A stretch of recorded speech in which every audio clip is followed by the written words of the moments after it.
Greetings, webheads, and welcome to episode 50. Yes, this time it actually is 50 of Witty Banter, yet another Marvel Crisis Protocol podcast. I'm Patrick. I'm Alex. I'm David. This is JP. We are here to help you get better at and have more fun with your Crisis Protocol.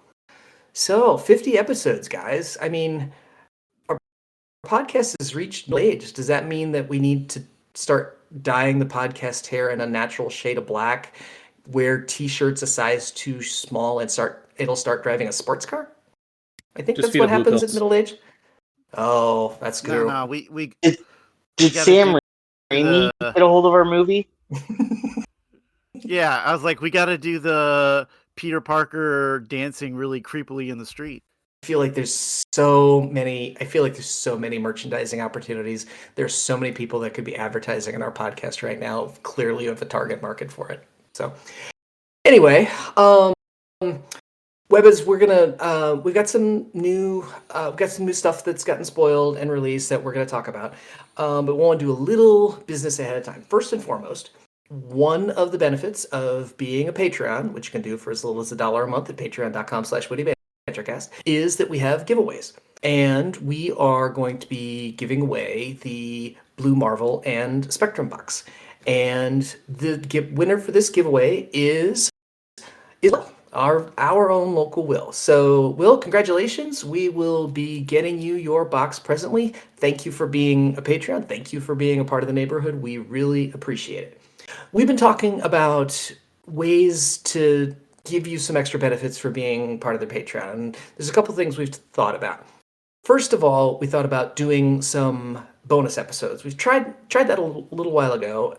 We haven't really done it much, mainly because I think I'm the one who puts it together and I'm lazy. But now that we've got a Discord, now that we've got everything going, we would like to know from you if you want to see bonus content and what you would like us to hear. Do you want bonus content like being really super nerdy and crunchy? Do you want us just hear us bullshitting about stuff? Do you want us to talk about movies or whatever you'd like to do? Just let us know what you would like to hear for bonus content. You can either put it in the Discord, because obviously if you're a Patreon, you have access to our Discord, or you can hit us up on the socials or at Gmail at wittybantercast@gmail.com. The other bonus content we're going to start doing is we have now gotten to the point where we pretty regularly record at the same time every 2 weeks. So we thought that one of the benefits for being a Patreon is that you could come and join us live while we're recording. We record on Discord, so we can just put you into the recording room. We'll mute you, but you can listen to us record it live, and the chat will be up, so you can live chat with us and participate that way. So if that's something that you guys are interested in, again, let us know. We'd be happy to do that and give that a try and see how that works. One more piece of business before we get started. We have a tournament that's coming up pretty quick. Alex, you want to tell us a little bit more about it? I sure can. We got the third big beef coming up. It'll be a standard challenge. It's February 21st. That is the main contest of champions, and big beef is through the 22nd. I'm still trying to figure out what to do for the 22nd, but either way, the Saturday event, it is an LGO qualifier, 45-minute per person chess clocks, so 90-minute chess clocks. Everything released up to day of is legal. And I got the championship belt on the way. Yeah, so the winner actually gets a full-on wrestling style championship belt. We've got a picture of that, don't we? That we can put up and show people what they're going to be winning. We do, yeah. We've got the picture. Okay. I can add it, and it should be here Wednesday, so it'll Nice. be here pretty soon. All right, webheads. I mean, how can you go wrong? It's so February 21st and 22nd. here in Omaha. We will have the link for it. We'll have the Longshanks link for it in the show notes and on the socials, which will have the details in terms of where to go to participate in the event. So if you're in driving distance of Omaha, if you're in walking distance of Omaha, if you're in flying distance of Omaha, come and join us. We would love to have you. All right. No boaters though. You can't. We can't take boaters. Well, it is Nebraska, so it is challenging to navigate a boat over Nebraska, unfortunately. Although we do have a navy, which I still have never quite understood what a Nebraska navy is for, but there's lots of things in the world I don't understand. Before we get into our topic, our main topic, David, I think you had something that you wanted to get into. So I wanted to ask you guys, because we don't talk about hobby stuff enough. I wanted to ask you guys what was on your painting docket, and painting, and what you're gonna paint in.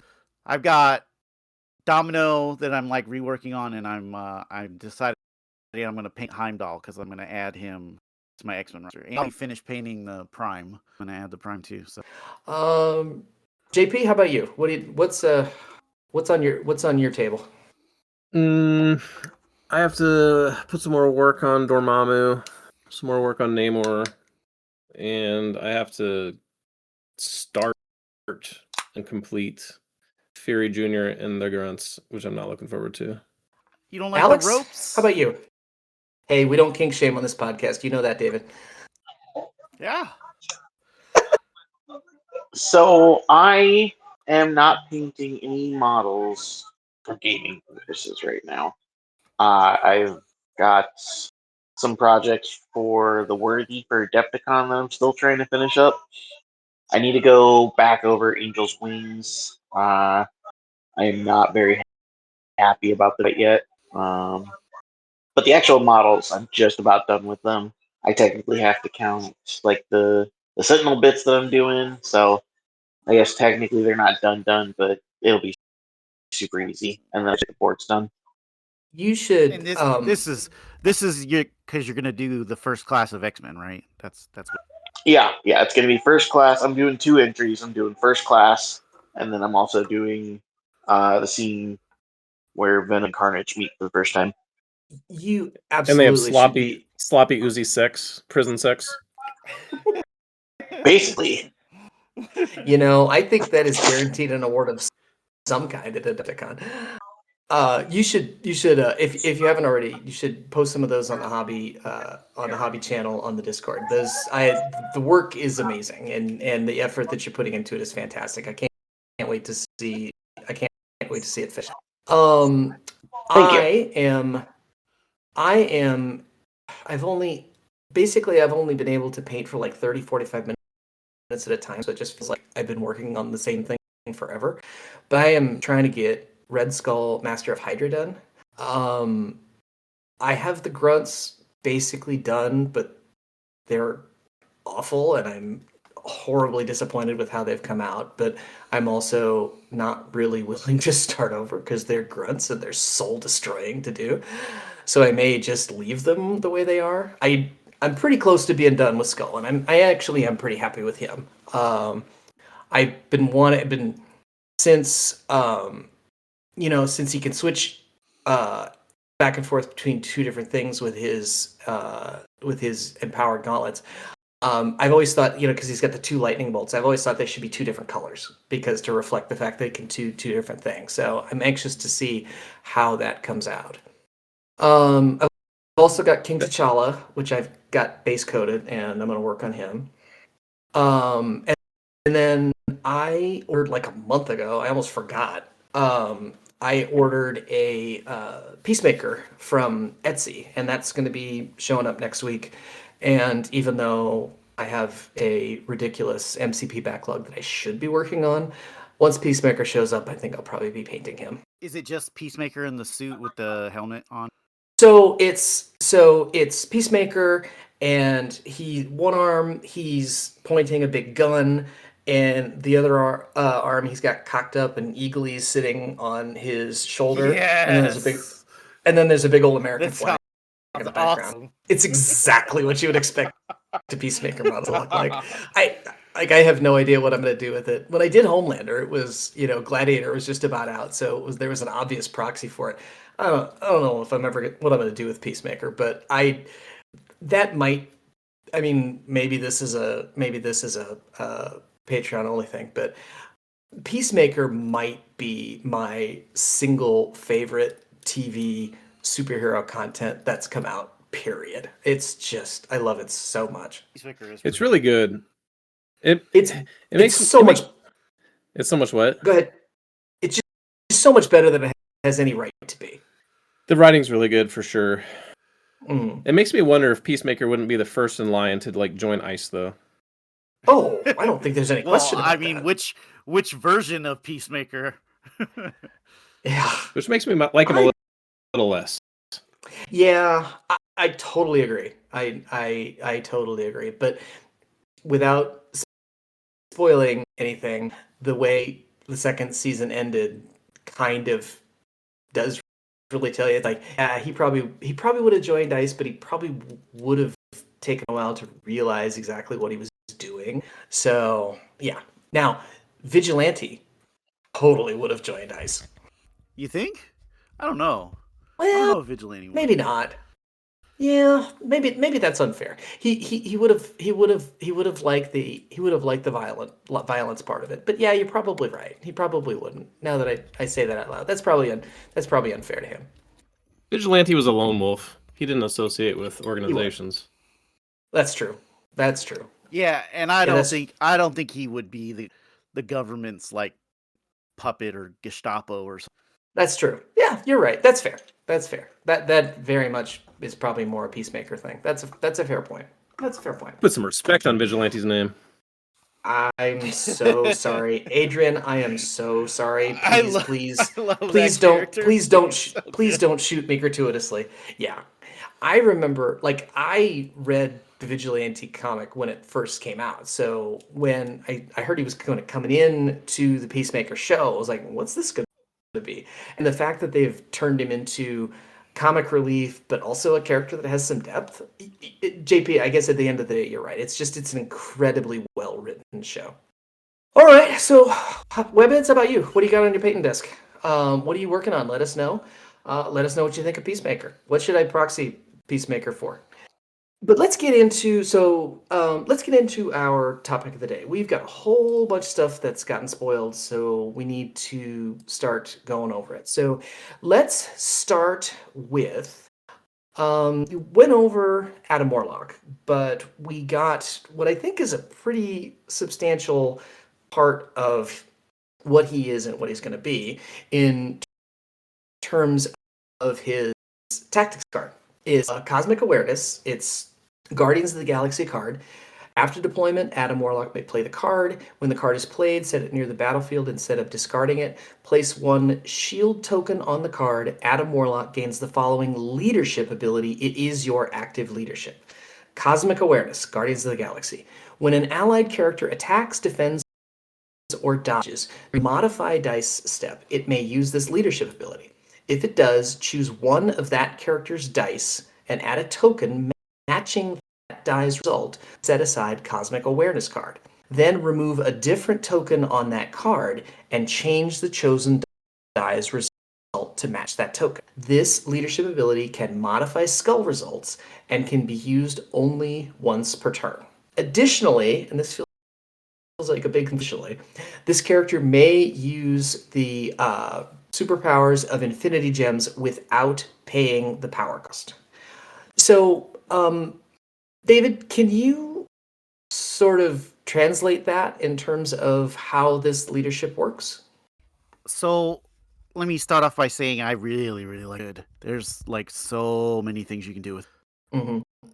It's like a really, like, if you can like figure out times to pull specific dice for a different situation, like it becomes really powerful. Like, for example, so it puts a block token on there first, right? So you can like take someone, say like Bill, and just like double move build, pick up an extract, and then have somebody attack him. And then as soon as they attack him, you just pull whatever result you want to give him an extra block. And that makes him like, not I want to say infinity move, but it's adding an extra block to his already tanky for a character.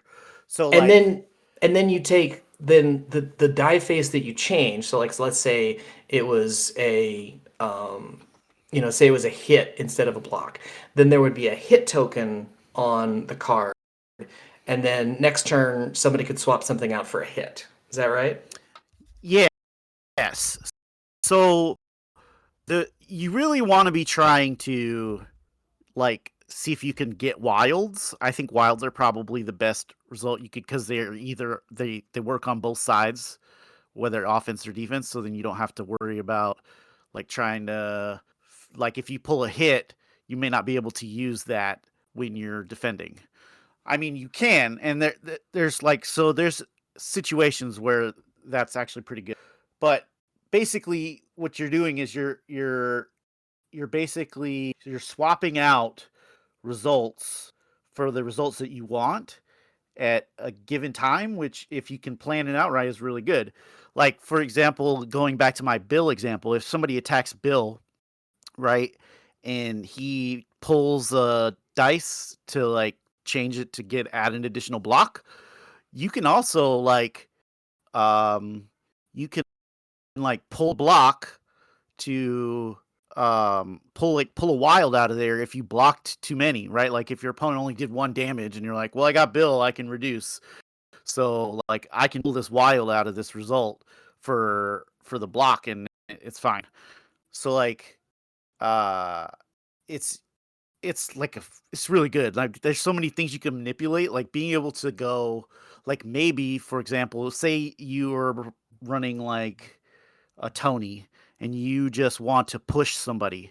Well, you can always pick up a dice that's a success, and so that you don't do damage to them. Maybe you don't want them to gain power or whatever. You just wanted to push, and like the ability to control it that way, or maybe you want a character to take damage that wasn't going to, so you could pull out their best result and then put in a whatever, and you can like in case you want to like aggressive or you want to have some power, right? Like oh, I want them to do damage to me because I want to have the power. So like it's just so many possibilities of things you could do, and like I'm sure the community is going to figure out even more crazy like shenanigans of ways to move dice around. But it's really good. I really like it. It's powerful. JP, what do you think about the leadership as a whole? I think it's really good. I've been pretty disappointed with the printed leaderships, tax card leaderships.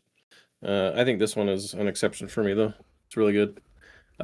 The amount of actual dice it translates to by being able to just flip into a success is a lot.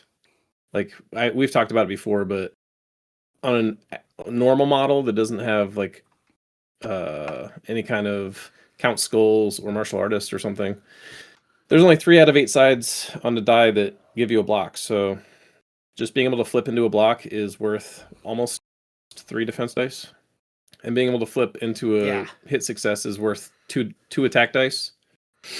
So I think the standard operating procedure for this card is just going to be like alternating between hit and block, and then you can like slipstream some crits and wilds in there if you have the opportunity. So like David was saying, if you're like if you have block up and you're not taking damage already, you can just like swap out one of your crits or wilds for the block, so that the crit or wild's just an upgrade for a later use. And I do also like it that you can choose to use it as like it manipulates breakpoints a lot more. Like, oh, I need 1 more damage, I'm just gonna flip out into the hit and then you're dead.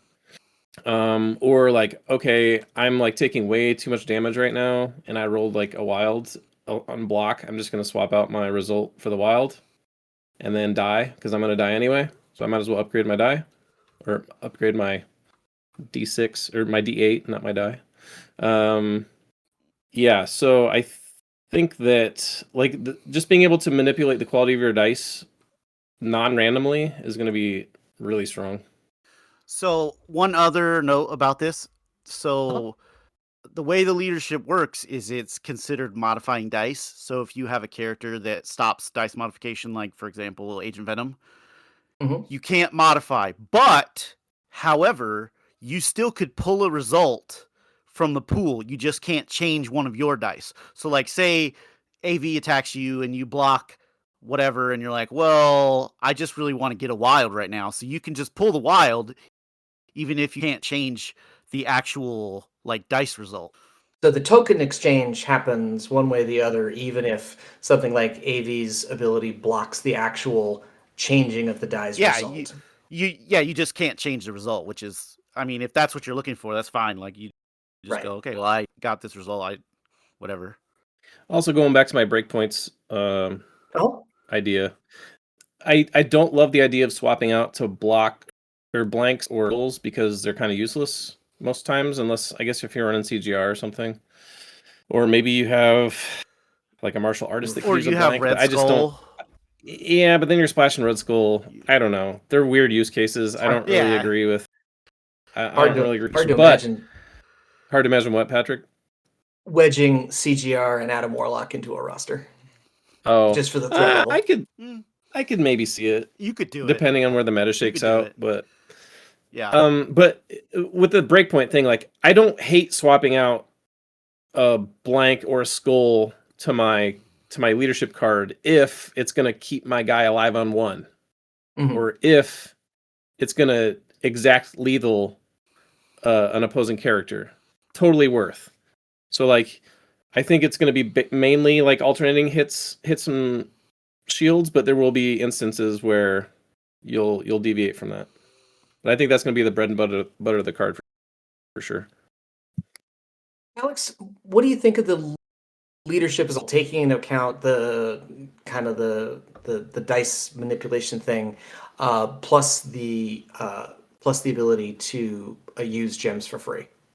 So I'm going to start with the using gems for free. That's a huge deal for Warlock. Like that's such a big deal for him. It Because makes reality now, worth considering, right? well, it Because just it's makes free. worth taking any of the gems worth considering. Like the fact that like his superpowers are very expensive, so he was going to be power hungry to start with. But then the gems on top of it costing power, it just didn't help. Now that he can use gems for free, that's a huge bonus for him. Like him being 8 threat is not as much of a drag as it could have been. Spacing up round one, or like I would assume mine's going to be way more common.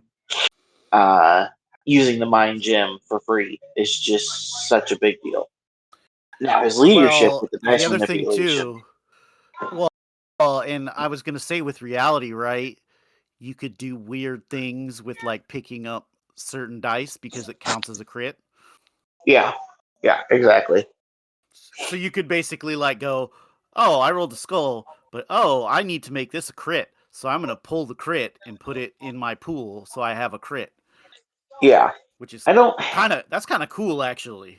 It's super cool. Yeah, I just when it comes to his leadership, I don't know if crits are necessarily the greatest thing in the world. Like, I mean, it's still a success, so that's good, but it's not the same as Well, I rolling a mean, you do. natural crit.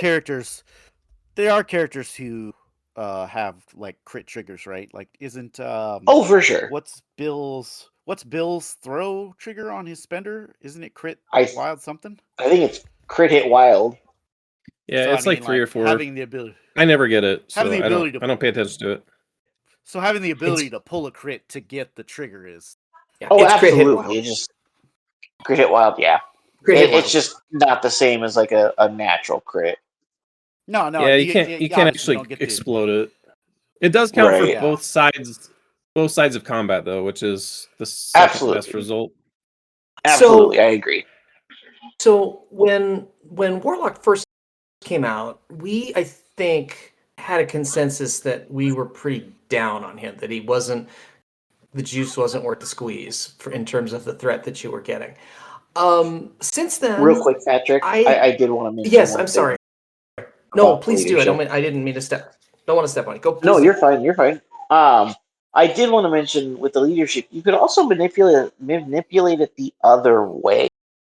Where like like I've had situations where, man, I really wish this character got days so I could take priority. So you can swap out a Oh, success for anything and end up being a failure, and it could manipulate it and make it work in your favor, dazing a character and getting priority. gotcha. Good point. Yeah, that makes sense. And that's also a good way to get rid of.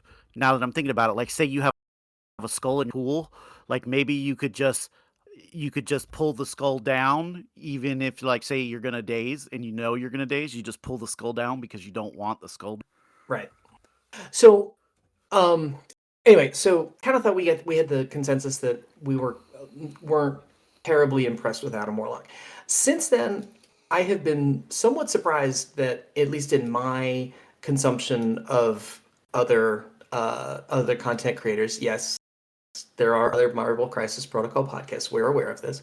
That people are much higher on than I was expecting them to be. So, with this leadership, how does it change your perspective about Warlock as a character as a whole, David?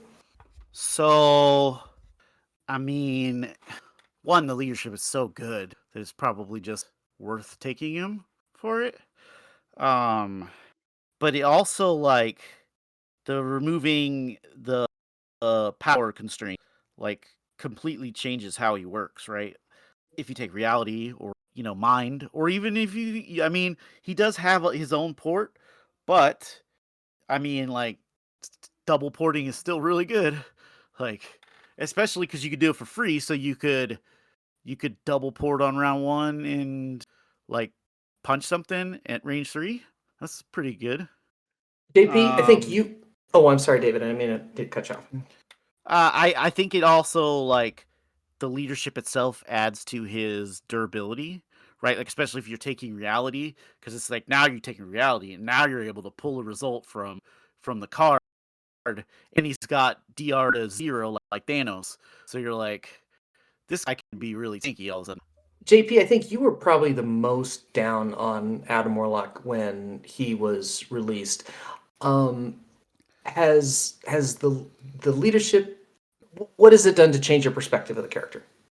Well, the leadership is, like I was saying, it's really good. I think it's better than winging it, just because winging it allows you to reroll 2 dice, right? So kind of what I was saying before, like being able to flip into an attack success is equal to 2 dice, and being able to flip into a block success is worth 3 dice. And theoretically, if you go, let's say you go 4 wide, you're gonna get 4 attack flips and like however many characters your opponent is running, possibly that many defense flips. So And dodge flips or dodge flips.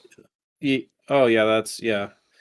So you'll have like, let's just, for easy math, let's say they have 5, you have 4, and you're getting an opportunity on every activation of yours and your opponent's models. You're getting 9 opportunities to flip a die, whereas with winging it, you have 3 opportunities. So you're getting triple the opportunity. And this is like best case scenario, but still, like tripling the output of winging it is pretty insane. Yeah, it's Obviously winging it has its advantages in that, like, you're probably going to be able to stumble into more triggers with it, since you're actually rerolling the dice and fishing.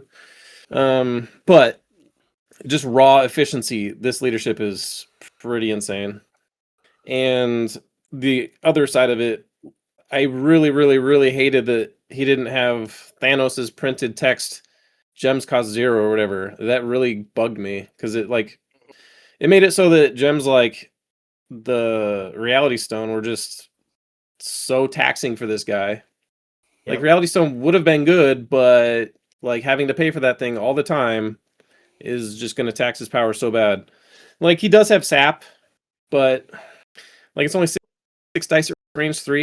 I still can't, but it is what it is. I think reality is probably, you can make an argument for mind. I think you can make an argument for mind reality depending on what you're trying to do, but I think reality kind of like puts him up a little bit, and well, not think, it does put him up objectively more for like damage output, which is kind of needed when you're running an 8 threat. Like, if your 8 threat is not killing, there's something that's going very wrong. And I still like, even 6 dice with reality and like casual recalibration matrices, like, I don't know. I'm more likely to put him on the table now with the new leadership. The new leadership's the shit. I'm definitely more intrigued by this character. Before, I was not at all. Alex, how about you? How does the leadership change your perspective on Adam Warlock? He's definitely better. Definitely better. He's at the very least worth consideration in his own affiliation, and yeah, like at least he'll get played in his own affiliation. I don't think he's going to be splashed, obviously, because this card, it's a leadership for Guardians of the Galaxy, so I don't expect him to get splashed very often. I think it does make him playable at the very least. One other thing I wanted to say was that taking this leadership Texas card is not that big of a deal for Guardians. I don't think the opportunity cost is super high compared to other affiliations. Just for the fact that Guardians have trash Texas cards at this point. We have Big Dumb Hero, basically. That's kind of it. Also, side note, he would be kind of dumb with Big Dumb Hero. Oh, yeah. 100%. But it's like, you have Big Dumb Hero and like literally nothing else. Yeah. So you're taking your two restricted, Big Dumb, Adam Warlocks, and then like, I don't know, whatever, Recal maybe. But that's another. Well, that maybe that's for something else. But yeah, if you're playing Rocket and Groot, you've got a card tax from them. But you're right, for the Guardians, for the Guardians roster itself, it's these guys who have Recal attached to them. It makes me wonder, like, how much stocks on Recal, the tactics card, go down in those lists. Like, I'm still they're probably still in the 10, but I don't know. It's just weird. All right. Well, we also got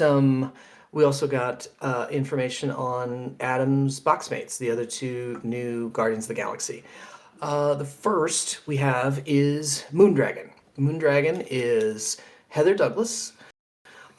She's 3/3/4, a 3 threat, has 6 health on her front, 6 on her back, size 2, medium on a small base.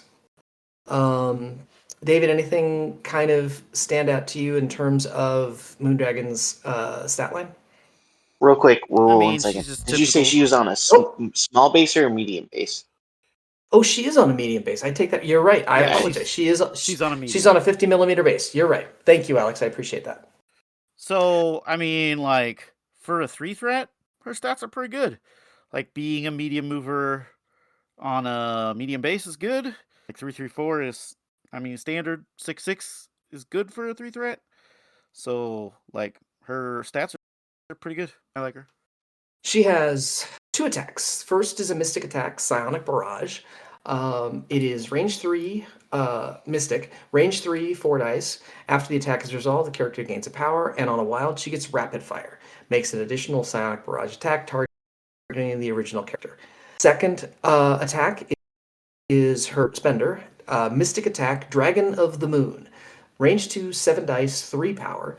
Add skull results to the defender's defender's roll to this attack's success, and on a wild, the defender gains hex. JP, what do you think of Moondragon's attack suite? I think they're doo-doo. It's a the Dragon of the Moon shitty rapid fire attack. It's okay. It's range 2. It only counts that's the only the defender's skulls. Like Karnak has Yeah. count all skulls. I mean, obviously it's like cost one more to play or one more to use, but I would take one more to use to count my own skulls in my attack as well. And then like hex trigger is always good, but I don't know. Like being range 2, count skulls and defenders. I mean, it's okay. It's okay. okay. Like it's It's okay. not bad. I like it better as a spender than I like her gainer as a gainer. Let's put it that way. I think the Yeah, gainer Right. it's not. is fucking doo-doo, and that's like she doesn't have a builder. That's her only way to gain power.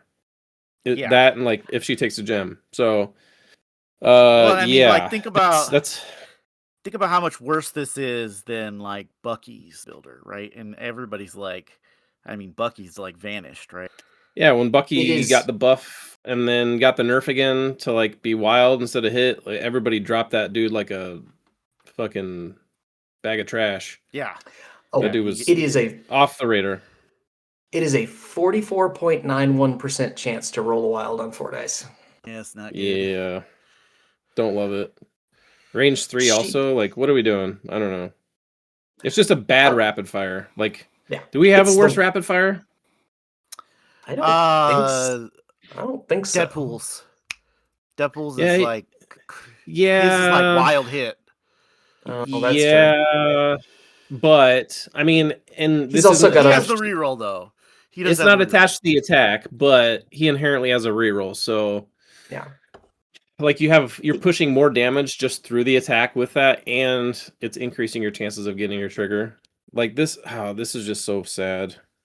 It makes me sad because I would actually really, really, really, really like this character if this was Yeah. just like a hit rapid fire. I was excited to see Moondragon. I'm interested to see how it's going. Her superpowers. She has an active superpower. She has charge. For 2 power, she makes a move followed by an attack, used once per turn. She has distracting illusions for 1 power. When an enemy character within 3 makes an attack during the modified dice step, the character may use the superpower. The character re-rolls one of the attacker's dice. Can only be used once per turn. She has Shield Mind for 2 power. When this character or another allied character within 4 would be advanced, placed, or pushed by the effect of an enemy mystic attack or enemy superpower, this character may use the superpower. The character is not advanced, placed, or push. She has Shaolam Martial Artist. Within 2 is defending against any attack, regardless of the type. She gets to add blanks in the defense roll to its total successes. She has Flight, and she can take the Mind Gem. Alex, what do we think of her superpower suite? I like it. The problem is she's gonna get power starved very, very fast. And then it's like it becomes a situation where it's like, okay, well maybe I can make up for the power being like power starved by taking damage here and there, but then she has martial artist on top of it, so it's just very interesting. And then on top of it, being a gym bearer option with the mind gym, that's really good. I like it, but again, she's going to be power starved because she has to pay the power to use the gym, and then it makes her threat more. So it. I like her superpower suite. It's good, but she's power starved. I would like to add that with the Mind Stone, she can double move buddy off of a point. David, what are your thoughts on Moondragon as a whole?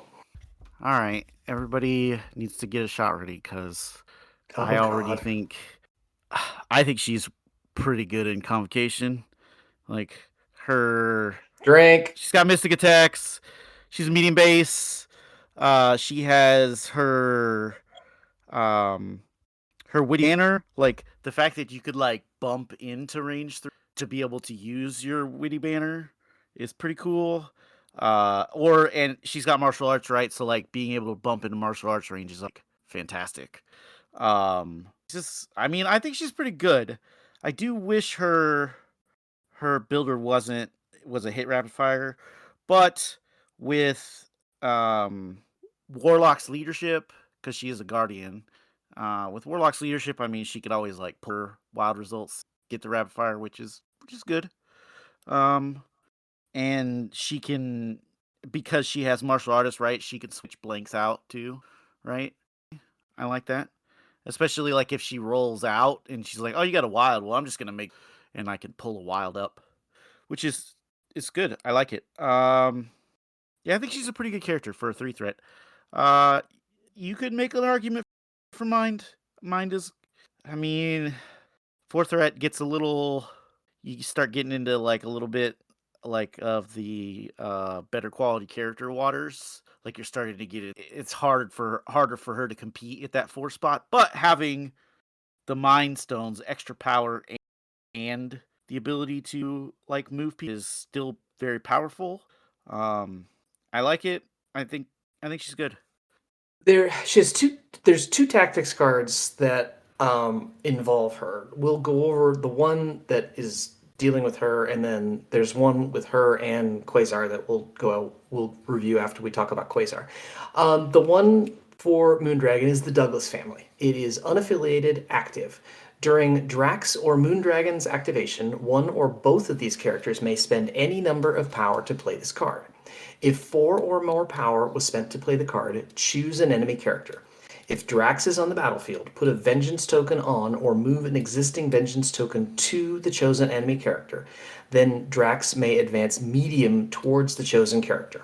Additionally, if Moondragon is on the battlefield, she may make a Psionic Barrage attack targeting the chosen character. When Megan attacks the chosen character this turn, she adds skull results in the chosen character's defense roll to her total successes.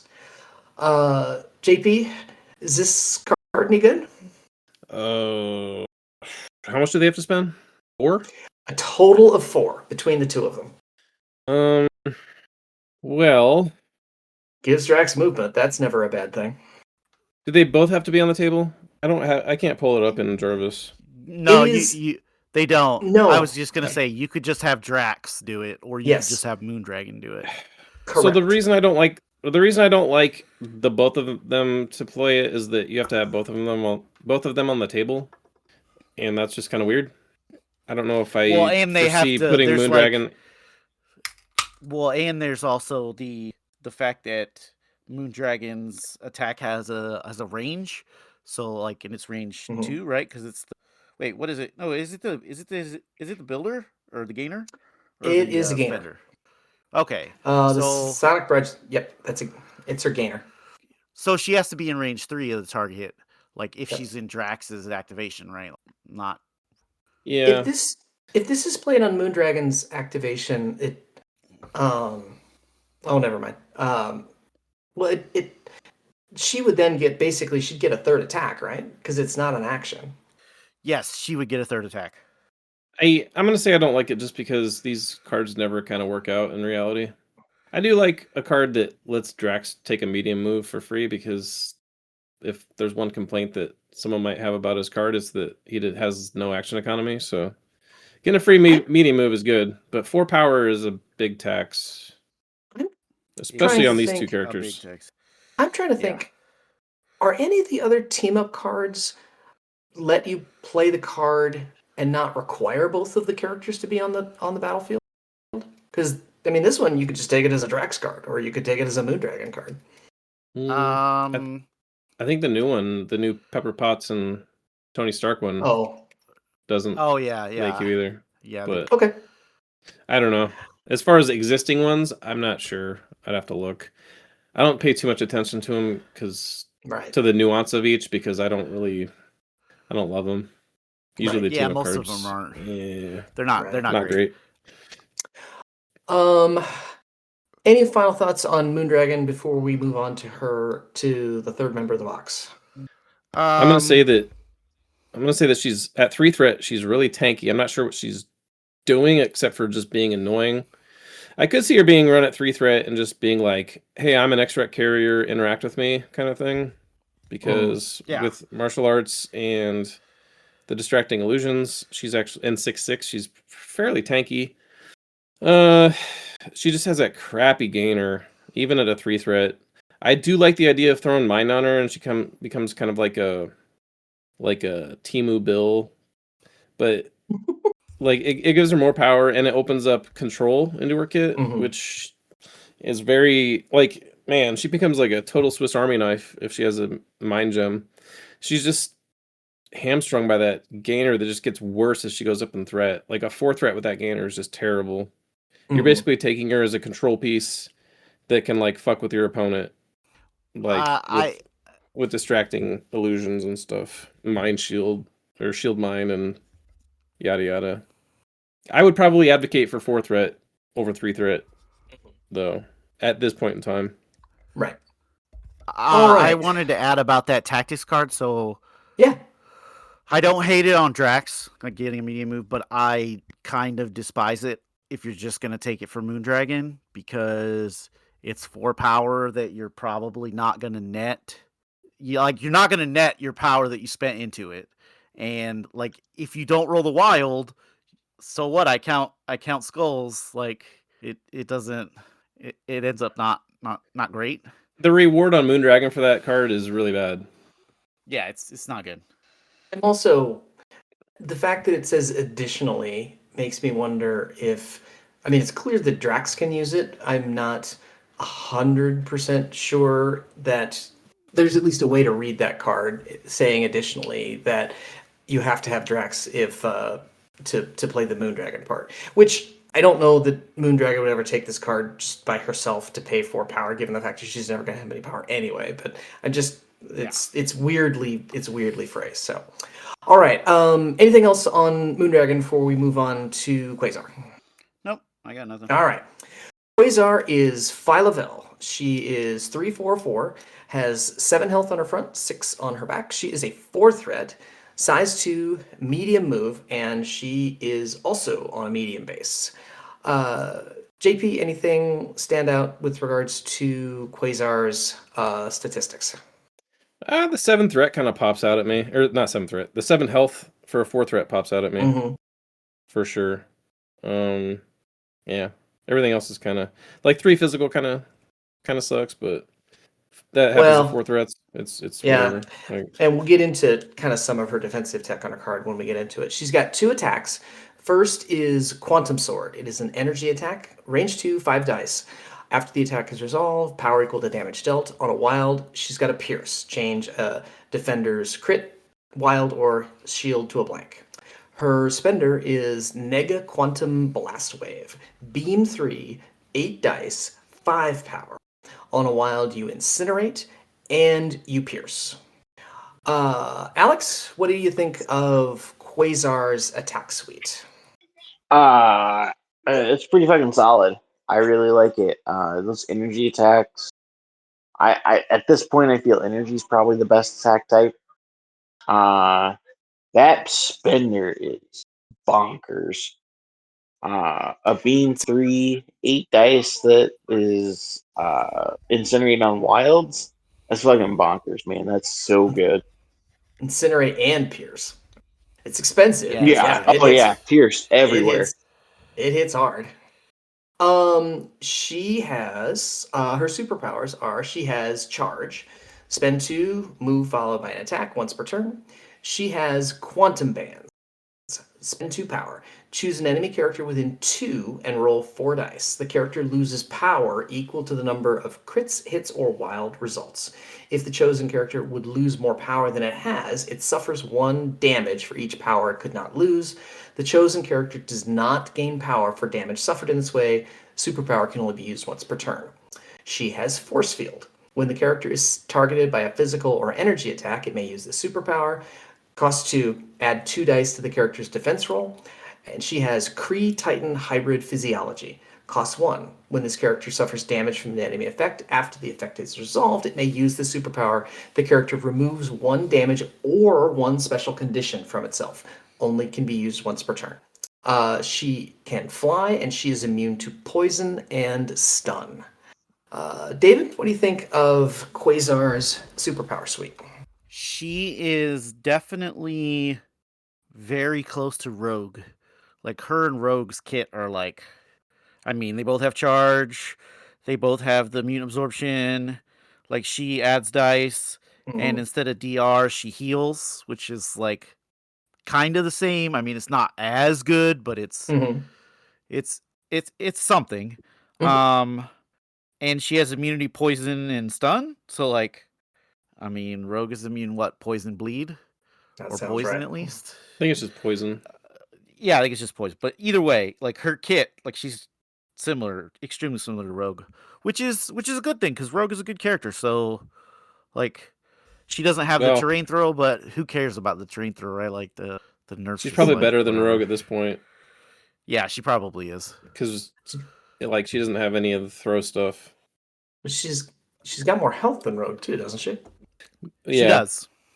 Rogue is 4 physical, but like Right. again, But that she's got only Quasar's got the force field. dodges.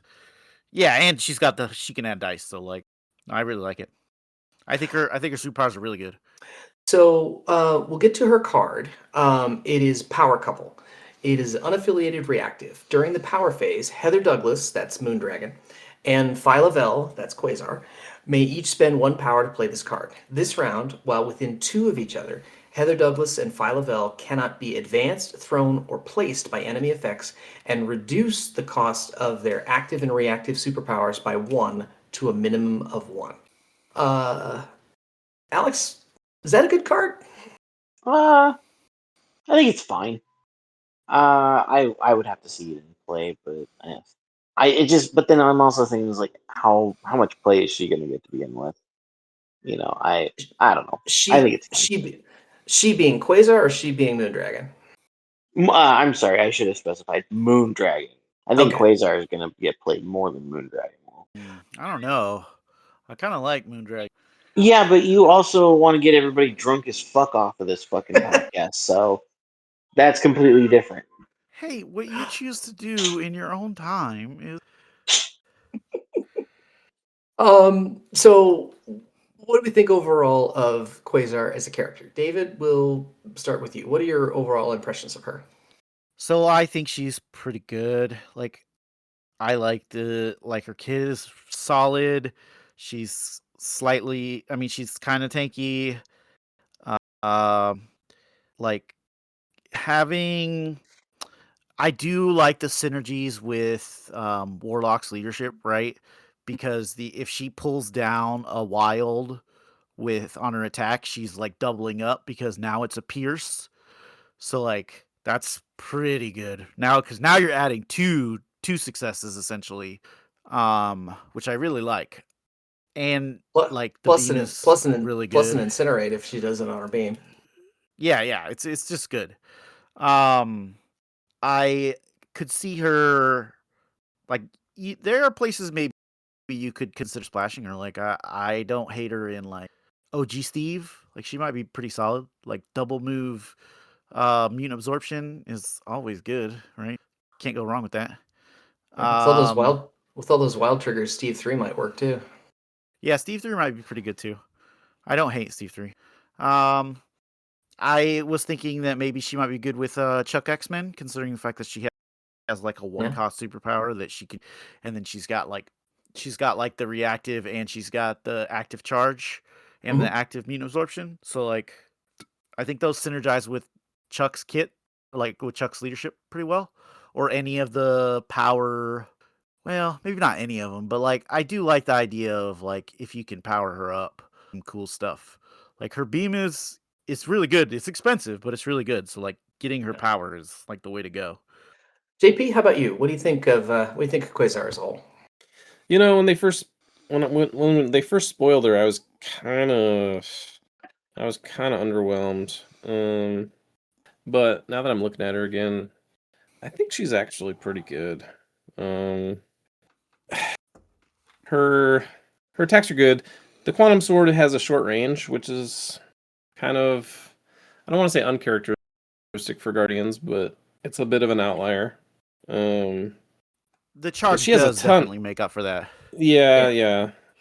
She has a ton of text, which is always a good thing. Like between immunities, having flight, being like functionally immune to stagger is pretty good for a fighter. Yeah, it is. Because I don't think there's any staggers that don't come off attacks, right? Just no. So they would have to whiff. They'd have to whiff and like hit their trigger. Yeah. Like even like Black Cat, like she's throwing 6 dice and you're probably not going to pump the defense because that's stupid. So you're probably taking 1, and then you just clear the stagger and laugh. Like, okay. Yeah. Well, and you don't even have to. They don't even have to whiff. If they whiff, that's better for you. You just remove the stagger anyway. No, because it says when this Yep. character suffers damage from an enemy effect. Yep. Oh, okay, yeah, it does. Okay, so they do have to take damage, but like you're gonna take damage from cat, like Yeah. 6 dice. I mean, you probably do. It's not always going to work, but you're immune to stagger way more often than not, which I like quite a bit. Or anything, Well, really. and- Like clearing a hex, clearing an clearing an incinerate, clearing a shock. Yeah, no. Those are all super important. Well, and Um, she can like say she doesn't say when somebody puts the stagger on her, she doesn't. Well, if she gets attacked again for some reason, then just pull the stagger then. yeah. Alex? Sorry, JP. I don't know. It's going to be interesting because I feel personally that like Bill's objectively super good in Guardians Mhm. at a 4 threat, and I personally really like Agent Venom. So I could see maybe putting a 3rd, 4th threat in there, but she has competition for sure. Yeah. And at this point in the game, as a splash 4, she definitely has a lot of competition. So I'm not writing her off as a splash, but she definitely is going to have some other people vying for those spots, and I don't know. Maybe she might make it in my Guardians list. She definitely will for playtesting, but we'll see. We'll see if she sticks around. I will say, in looking at her, that with 3/4/4, 7 health, can add 2 dice to your attack, and then remove a damage. She seems like she's going to be really hard to kill. Well, that beam slaps. That Yeah, beam is it does. dangerous. Yes, sir. Yeah, it does- Yes, so sir. good. It does slap. It's so good. Yeah. All right. From Guardians to the Iron Man box, we also have had we had a full reveal because we saw Iron Lad, and now we've got the full reveal for Kang the Conqueror. So let's start with Kang. We've Kang the Conqueror. He is Nathaniel Richards, 3/4/4, 7 health, and that's 7 on the front, 7 on the back. He is a 6 threat, size 2, medium mover. Looks like he's on a medium base. David, any kind of initial thoughts on Kang's stat line? So looking at it for a 6 threat, I mean his stats are kind of poopy, like 3/4/4, 7 health on both sides. Like for a 6 threat, what are we doing? Like it's just is he the lowest health 6 threat? I believe so. Mhm. Probably. I think he does. He's gotta be, right? Because even King Black Bolt is more, right? Yeah. Magneto's 6'8", so it's the same amount, just There spread you out go. differently. Oh yeah, I Magneto. guess. Or Magneto. Yeah, Yeah, I mean- but I mean, it's not like anybody's rushing to play Magneto. So like his You stats are You are forgiven for forgetting Magneto, which is really sad to say. He has 3 attacks. First is 30th Century Arsenal. It is an energy attack, range 3, 6 dice, power equal damage dealt. If the character is within 2, if the defender is within 2, this character may reroll 1 attack die. And on a wild, the defender can, after the attack is resolved, the character can get Incinerate, Bleed, Hex, or Slow. He has Neuroshock Field. It's an energy attack. Area 2, 6 dice, power cost of 3. After each attack is resolved, if damage was dealt, the defender gains shock and stun. And then the Once and Future Kang. Area 3, 9 dice, 6 power. This character may reroll any number of attack dice for this attack. JP, what do you think of Kang's attack suite? I expected more out of 30th Century Arsenal. Like, don't they have more Kinda. laser beams and things? Why does he have to be a range 2 to reroll a die? What's happening? yeah, like that's like worse than Cable, right? Because Cable's range 3. And Cable wasn't that far in the future. Yeah, yeah. Come on. What the fuck, Kang? Good point. It's a good point. He Uh, is. Oh, sorry. Go ahead. No, you go. No, I was just going to move on to a superpower. So if you've got more on his attacks, okay. please go ahead. In all seriousness, the attack's okay. Like, it's 6 dice with a wild trigger that's pretty decent. Like, I don't think it's a great attack, but it's fine.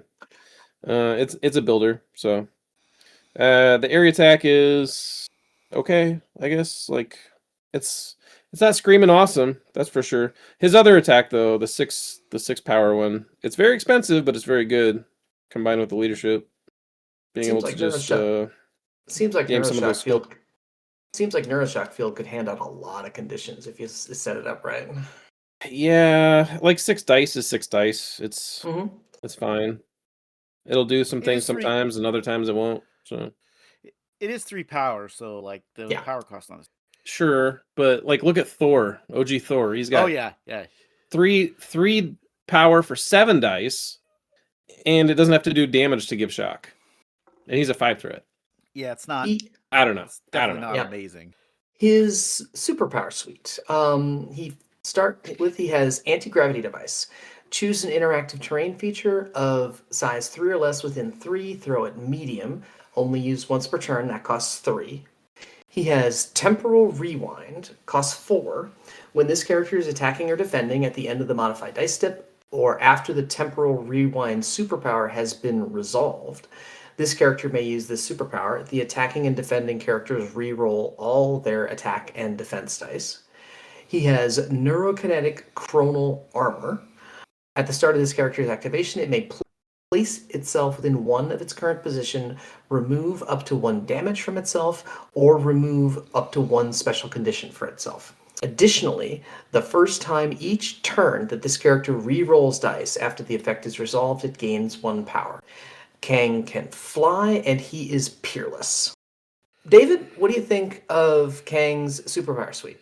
God damn it, I wish both of his superpowers were 1 power cheaper. Like if they were if this anti-gravity device was 2 power, it would be good.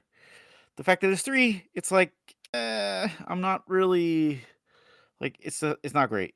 The temporal rewind is, if I'm reading this correctly, you can do it twice in a row. So that's the way I read it. You could temporal rewind, then temporal rewind, which is cool, but you're spending 8 power to do it, which is insane. If it was 1 power cheaper, right, then it would be 6, and maybe that's something that you could do. It's just those are expensive, and I just don't know how often he's going to be even used. Like, I get that he gains a power when he does a reroll, but man, it's still they're just expensive powers, and he really wants to be using that spender. So I don't know how often he's going to, I guess. So he is a leader. He has a leadership, the Kang Dynasty. It is a Cabal leadership. Once per turn, each allied character may re-roll 1 die in its attack roll. Additionally, allied characters can modify and re-roll skull results while they are holding or contesting an objective token. JP, is this leadership good? This leadership's very good. It's probably my favorite thing on his card. How do you think it's like Web Warriors, but on offense? So how do you think that feels with what he is, both with the characters in Cabal that he would bring along with him, and in comparison to the other Cabal leaders? I think that I don't know. I do like this. I'm wondering if I think this one's more consistent than Red Skull 3's. Just because you get the reroll regardless, so you're always going to get a reroll. Red Skull 3, it requires you to roll a skull to begin with, but then you have more of a ceiling, higher floor, higher ceiling on that one. So, and then Zemo is good in both, because if I was going to say Zemo becomes cracked out unlocking his skulls, right? Yeah. And I would say Zemo's probably better under Red Skull 3 actually, but he's very, very, very good under Kang the Conqueror still. I mean, I like the fact that he comes innately with 2 offensive rerolls all of a sudden. That makes him kind of like it's really good. Yeah. Yeah. And the other thing with this leadership is like I think Kang's superpower is kind of baked into it a little bit, where it says additionally for each time the first time each turn that this character rerolls dice after the effect is resolved, gain 1 power. Like to even use that, you have to use the leadership because he doesn't. Well, I take that back. He's got if he's within range 2 with his 30th, or if he's doing the expensive spender. So I guess it's not like required for that, but it makes life easier if you're attacking at range 3 and you're not like trying to spend 6 power on a spender. Does seem like Yeah. Kang would be quite the stretch to splash anywhere. Yeah, I don't know. Like splashing him, you're losing the leadership, which is one of the better parts on his card. The other thing with the leadership is that if you choose to have him as your leader, you can take a Red Skull. You can take like Red Skull 2, which is kind of cool. Red Skull 2 with the reroll and skulls. Is... Red Skull 2 is always kind of gated in Cabal because like Red Skull 1 is a leader and Red Skull 3 is a leader, and Sin sucks. So like the only time you could take Red Skull 3 in Cabal was under Malekith. So and then they like kicked that dude in the teeth. So taking Red Skull 2 was not really a thing that you did in Cabal anymore, but with Kang, maybe we see it come back. I do like the Grunt. Like the Grunt's always good with expensive characters because it lets you cover more ground on the map and still concentrate firepower in other areas and gives you manipulation over the priority. So, well, and the other thing too is the leadership.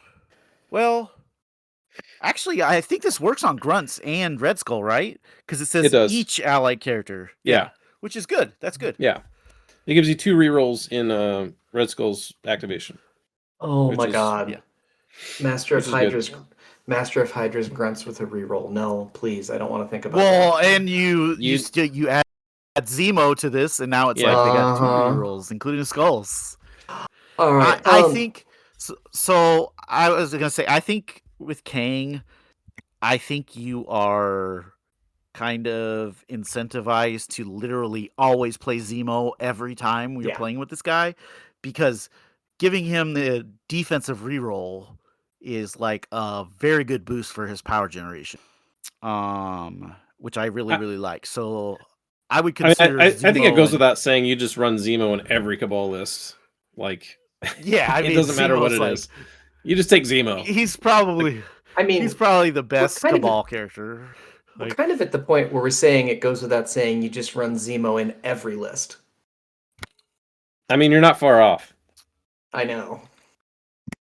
I do really like the idea of splashing a Namor here to make it like double bubble with Zemo and Namor.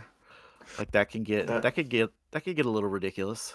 That does especially seem with ridiculous. The offensive reroll as well. Worth noting with Kang is that he can mid-steal. Speaking of Namor, with his thing that lets him bump. With his bump. Because he's a medium base. Yep. So we can activate bump, move medium, take an extract, move back. Yep. I also like the fact that with that superpower he is functionally immune to stagger, which just good. It gives him a lot of utility with his activation. Like being able to remove a condition, like if he's shocked or hexed or something, like get that off, I'm gonna shoot you now. Or just being able to place around. Like he doesn't really have action economy, but like this is like bumping 1 inch isn't awesome, but like on a medium base, like it's Midnight Suns players will agree that that's pretty good, and it's free, right? Right. You pay no power, and you get to bump. It kind of makes up for the deficit of having a range 3 attack at farthest. I said this in a different channel, but like it feels like they took Adam Warlock's template and just like borrowed it for Kang. There's so many similarities aside from the gems. It's like they both have this temporal rewind thing. I guess Kang's is a little better because he can double do it with 8 power, I guess. Yeah, good luck But, like, having they have the this- power to do it. Your dice have to be really bad if you have to do that Right? twice. They have the same stat line. I do like the fact They have- that with his leadership, though, that temporal rewind gets better modifying skulls. Yes, that's true. Oh, yeah. No, that's true. That's true. Another reason to take him in Cabal as the leader, for sure. So, any final thoughts about Kang before we go on to the tactics card that we haven't seen yet? I really didn't like him when I first saw him. I thought he looked like he was made out of paper, and he didn't have a lot of redeeming qualities, but I don't know. With seeing some of his tactics cards and thinking about him a little more, I'm willing to give him some table time, just because I like high threat characters, and yeah, I think he's interesting. I think that leadership and some of the stuff he can do, I think it's going to be kind of cool. We'll have to see if it pays off, though. I'm still not overly confident in a 7/7 character at 3/4/4 defense, but 6 threat. 6. I mean, it's just like it feels kind of bad. He does have a tax card we're going to talk about in a little bit, but Yeah. Even then, it's like a temporary thing where you have to make up for it at some point. Sooner is better than later, because the downside is just fucking terrible. Right. David, any Well, last thoughts the on other Kang? thing too is if he's in Cabal, he has access to Dark Rain, right? Now all of a sudden, and he can gain power. Dark Rains too. I mean, it's not nothing. Well, he's going to be gaining like a power. He only gets the power once a turn, right? So he's going to be getting the power Yeah. from the leadership. He's going to get power from the leadership regardless, I'm assuming. But yeah, Dark Rain is it's a good Cabal card, and it's still good on Kang. Well, especially Dark Rain unlocking skulls, right? Like for all Yeah. of your people. For sure. That's I mean, pretty he kind of has built-in Dark Rain a little bit on the spender, but it's still good. yeah, I mean, Dark Rain's still a good card. Yeah, it is. All right. We also have the cards for Iron Lad. We've already talked about Iron Lad, so I don't know that we necessarily need to do it again. I do think we should point out, though, that Iron Lad's throw, strength actuators, cost of 2, terrain feature, size 2 or less, within 2, and throw at medium. It still doesn't say may only use once per turn. So maybe AMG's serious. I really about hope they giving keep him- it. Like just keep it. Like, I'm both excited give him and rolling my eyes simultaneously. Well, it's that could get real silly real fast. Yes. I think they should just keep it because it gives them something cool and unique that Man, anybody else he's can a- do. he'd be an auto include in Brotherhood if that's the case. Yeah, I mean, I think there's a lot of places he would be like. I mean, Yeah. he would be stupid in like Steve one. All right, he'd be so pretty good with let's Spectrum. Mhm. But yeah, All right, so let's dive into this Nathaniel Richards card because I've read it. I think I've read it 5 times and I understand it less each time I read it. So maybe you can help me. It is called Trust No One But Yourself. It is unaffiliated and reactive. When this card is revealed during deployment, Nathaniel Richards may play it. Now, remember, both Kang and Iron Lad are Nathaniel Richards. So they both have the alter ego of Nathaniel Richards. Choose a round on the mission tracker without an allied time stream token and put an allied time stream token on it. Return this card to your available team tactics cards during the first cleanup phase. It may be played again this game. So that's one thing. Reactive. During the power phase, you may remove an allied time stream token from the current round. If you do, one or more allied Nathaniel Richards must spend any number of power to play this card. Choose an unused Nathaniel Richards from your roster with a threat equal to or less than half the amount of power spent, rounding down. Place the chosen character into play within one of an allied Nathaniel Richards. The chosen character gains power equal to the current round and is now part of your squad. At the end of the activation phase, if an allied Nathaniel Richards was played placed into play with this card remove that character from the battlefield. JP, ordinarily I say, is this a good card?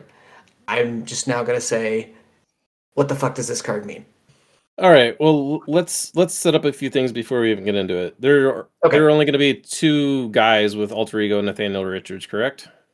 Iron Lad Yeah, and there's only King. 2. Presumably Right, so. for the yes. moment, yeah. Unless they release another King. Okay. Or another version of. Yeah, I suppose right. theoretically Yes. Scarlet Centurion or Ramatut could be Nathaniel Richards too, Yeah. which could make this card even more interesting. Sure. Yeah. I mean, they're future proofing a little bit, I suppose. So Right. Iron Lad could technically take this card, and you could have Kang on your tray. However, it says choose an unused Nathaniel Richards from your roster with a threat equal to, or a threat equal to or less than half the amount of power spent. So since Kang costs 6, you'd have to spend 12 power off of Iron Lad, which is impossible. So this is a Kang card. You cannot use it with Iron Lad. Functionally. You could take it, I suppose, but he's never going to be able to play it. So now that we got that out of the way, these time stream tokens, you choose a turn on the track, and you can play this card before, let me see. I think it's before or on.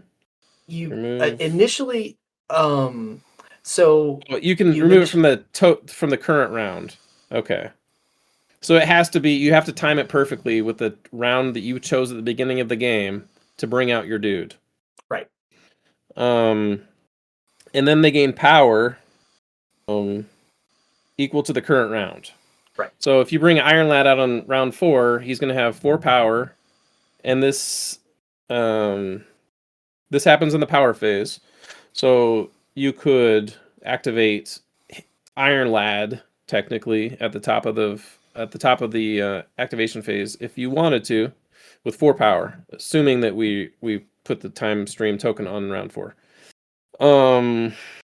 And then it's weird because at the end of the activation phase, which is not the cleanup phase, Iron Lad's going to go away. So if he picked up an extract, you're not going to score it. If he's in a if he's contesting a secure, you're not going to score it. The only way that you can affect scoring is to pick up an extract and deny, and by doing that you deny your opponent picking up the extract, but you're never going to score that extract. Other than that, you get a free turn of Iron Lad with power equal to the round time, or the round. Is that good? Kang has to spend 6 to 8 power probably. I suppose you could bring him out on round. You could bring him out on round 2, I guess. Round 2 for 4 power off Kang is doable. Or no, you can't do that. It's equal to. It's always 6 power. It's always 6 power. Yeah, it's always 6 power. Yeah. I'm tripping. 6 power. You're probably not getting that on round 2.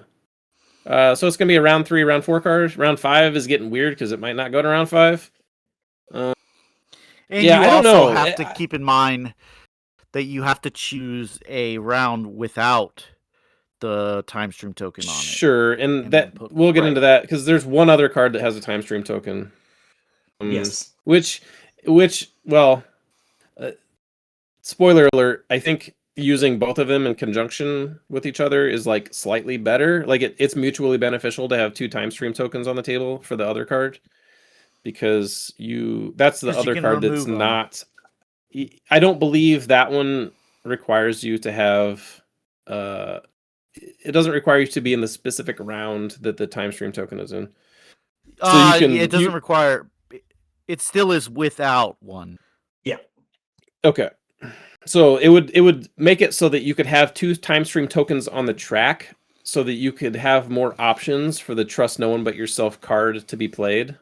Whereas taking the Trust No One card by itself without the other one, you have to play the card in that specific round. Now, is it good? You get Iron Lad at round 3 or 4, probably at 3 or 4 power. It's fine. It's not help you score. It's not like Mr.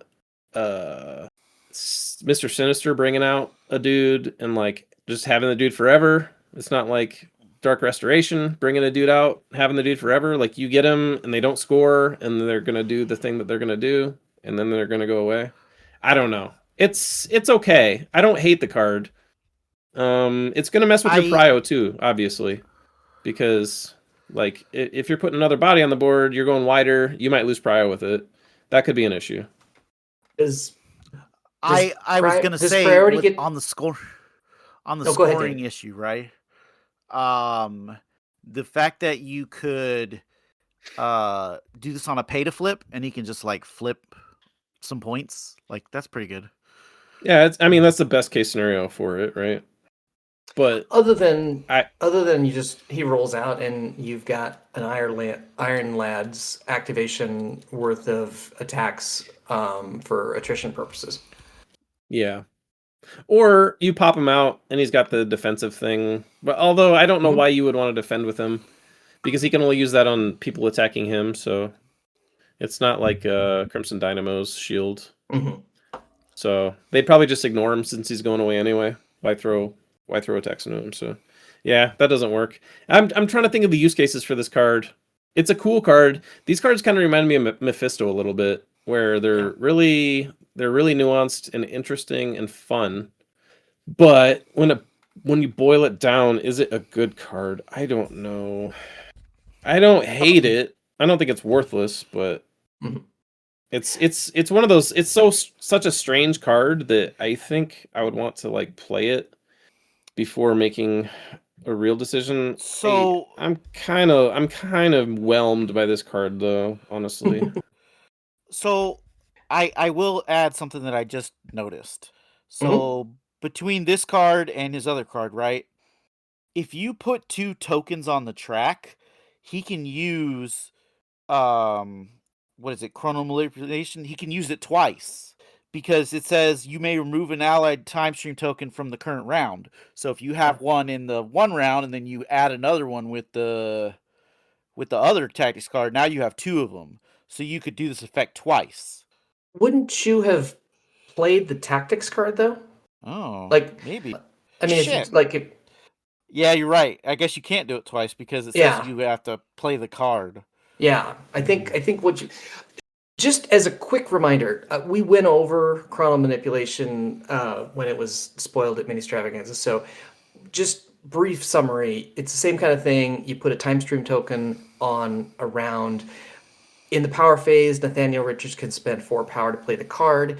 Then you can you choose an allied character. That character either gets to remove 2 damage or special conditions from itself, can place itself within 2, or the chosen character gains 2 power. So that's chrono manipulation. Hold on. I just realized. So this card says return this card to your available team tactics during the first cleanup. So if you play this card on round 1, you could play it again because you get it back at the end of the cleanup phase. Well, I guess you couldn't because you can't have power on Richards in the power phase. Well, never mind. Also, it doesn't work. The first cleanup phase is at the end of round 1, isn't it? Yeah. If so you'd have to play Richards, it round 2. Well, if you played it round 1, but there's no way to play it round 1 because I don't think you can play round 1.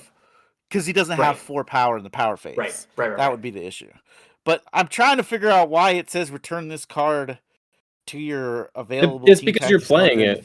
It's because you're playing it. When this card is revealed during deployment, Nathaniel Richards may play it. So you're playing the tactics card. You're using it up. I see. Choose a round, and then it comes back at the end of the first round. So then you can actually use it to get the effect later. Yeah. Chrono manipulation has this. Chrono manipulation is the same language. Return the card to your available team tactics card during the first cleanup phase. Yeah, so it's kind of like a lot going on. It's confusing, but you can only play these cards once. Each card you can only play once after the initial like placing the time stream token in the opening of the game. I do like this card. It's kind of expensive though. It's 4 power. Chrono manipulation, you mean? Yeah. it lets him move, like port range 2, or I mean, you can target other people too, but I guess I don't hate that because it's in the power phase. So like if you're trying to stack an activation really hard, like I'm gonna spend 4 power off of Kang, but not activate him. I'm gonna activate somebody else. So I spent power off Kang to benefit somebody else. They're gonna gain 2 power and place port range 2. 2, or they're gonna Oh. gain 2 power and then like remove their shock or something, Okay, and then so they like gear up for their activation. I kind of like that.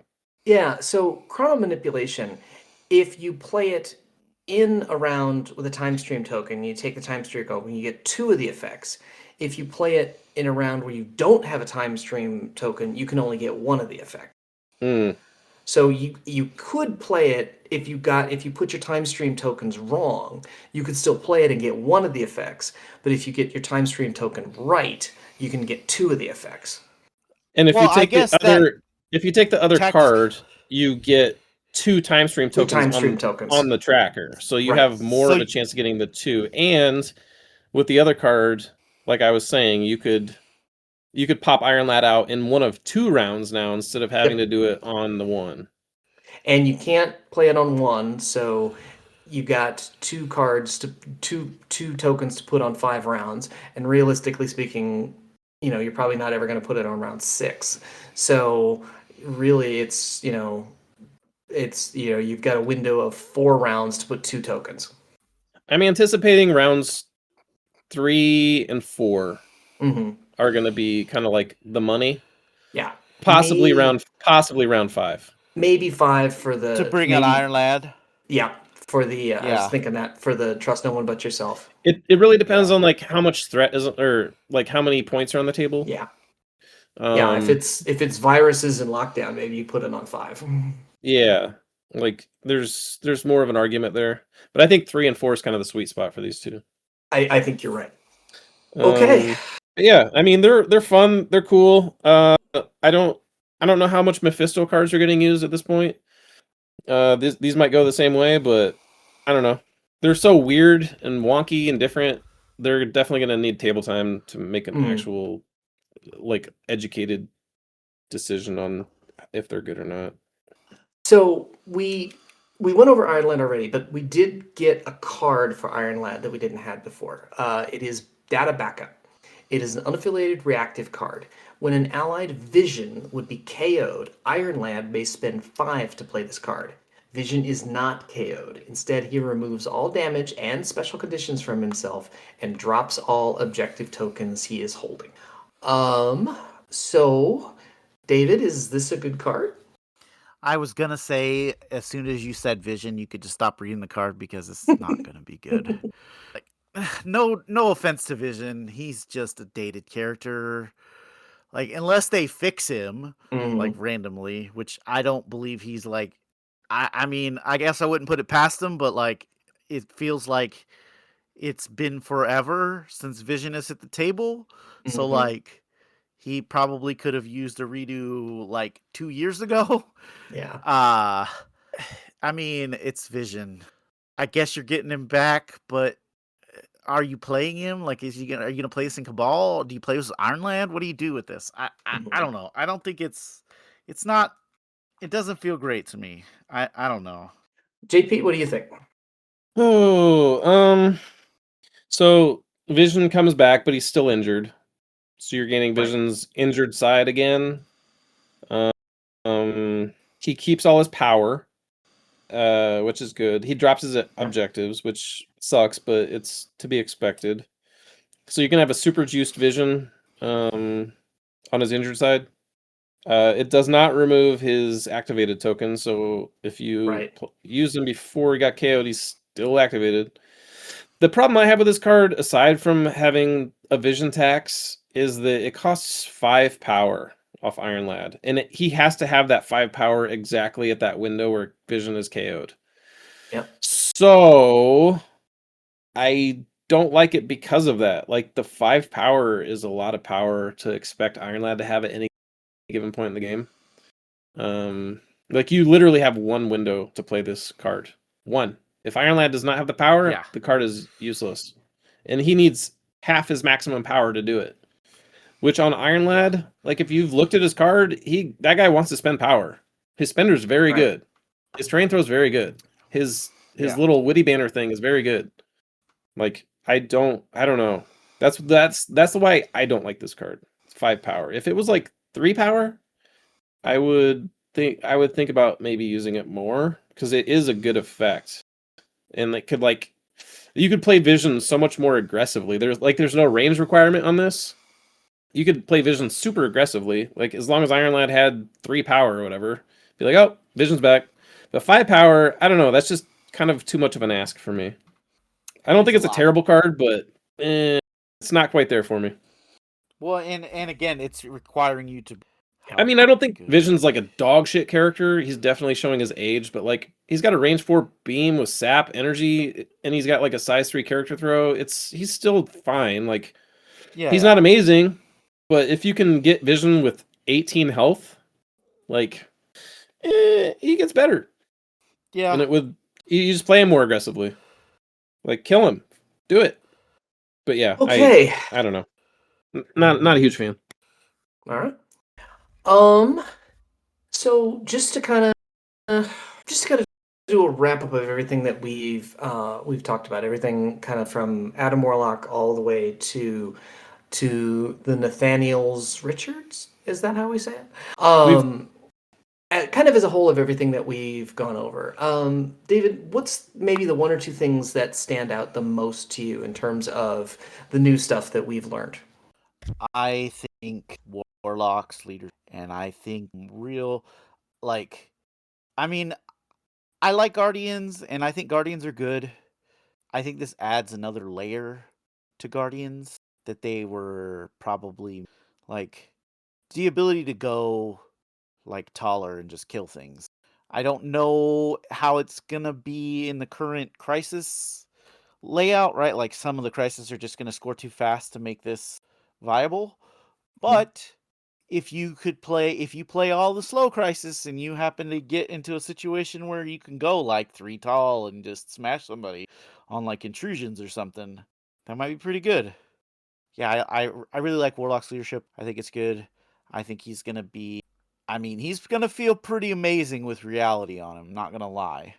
Like, that's suddenly we all know how good Thanos used to be with reality running around. It's still pretty good. And I think he's tankier than Thanos. So, about you, JP? I like Warlock. How about you, JP? Anything? What stands out from kind of all the stuff that we've gone over? Well, it's kind of boring to echo David, but I'm actually pretty excited for Warlock too, because I am a Guardian stan, and I am a Kaiju stan. So now that he's actually got his leadership, did a lot of good things for his character card that we're missing. I'm pretty hyped to get some Guardians on the board and start smashing again. Going like a more narrow build should be interesting. The narrow Guardian build kind of fell off because of a few changes that happened in the game to Guardians themselves and just in general. So, like CGR getting his nerf and then like all the 15s getting taken out of the game, kind of made their tall squads not good anymore. Well, not good, but not viable. So having an 8 threat in affiliation, pretty excited. Should be good times. Oh. All right, Webheads, what do you guys think? What's the most impactful thing that's been revealed from all of these? Which of these characters are you excited to put on the table? Which do you think are kind of meh? Which do you think are going to be a problem going forward? Let us know. You could hit us up at all the socials at Witty Bantercast. You can email us at wittybantercast and at gmail.com. And of course, for as little as $1 a month, you can join the Discord, or you can join the Patreon at Witty Bantercast, patreon.com/Witty Bantercast, and then you'll get access to the Discord. We'll be able to talk back and forth in terms of this new stuff, and you'll be entered into our giveaways, and maybe you can give us some ideas for extra episodes or sit in on the taping of an episode. Thanks for joining us, Webheads. Thanks for giving us yours, and until next time, be good.